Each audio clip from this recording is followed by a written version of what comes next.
Ito yung pinoproblema ko kanina. Guys, malapit na pong magsara. Magsara tuloy. Magsara ang tindahan ng Windows 10, everyone. Mag-upgrade ba kayo?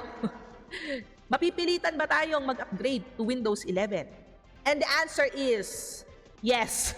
Unfortunately, yes. Kasi may mga security issues kasi na kapag hindi ka nag-upgrade, magagamit mo pa rin naman yung incompatible, incompatible sa PC kasi. Ako kasi pinag-iisipan ko kung mag-upgrade ba ako o hindi, kung usable pa rin naman yung Windows 10.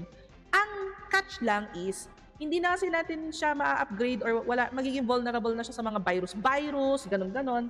So sabi niya dito, as a reminder, lakihan ko nga, tayo na bulag, bag. As a reminder, Windows 10 will reach the end of support on October 14. Ayan.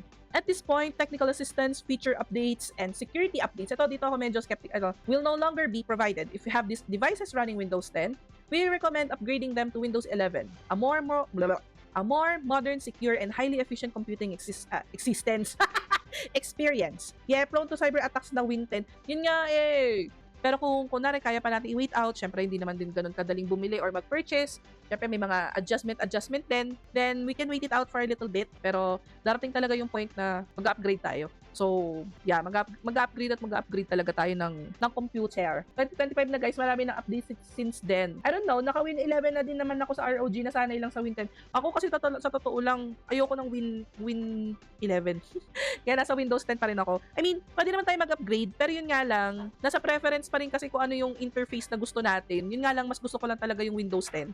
Kahit marami akong chances of winning, marami akong chances to upgrade, hindi ko talaga ginagawa kasi ayaw talaga ng loob ko mag-upgrade. Kung hindi lang ako binungaran na mag-end na yung support at may security issues, hindi ako mag-upgrade. But if you want to be stuck sa past and nostalgia, then good for you then. Remember na mas mabilis na ang progress ng technology and it will be faster moving on. Sana all nagmo-move on. So ang conclusion natin is mag-upgrade tayo. Hindi man today, tomorrow, next week, or sabihin natin even after October 14, mapipilitan talaga tayong mag-Windows 11. Syempre lalo na sa part ko, security pa rin.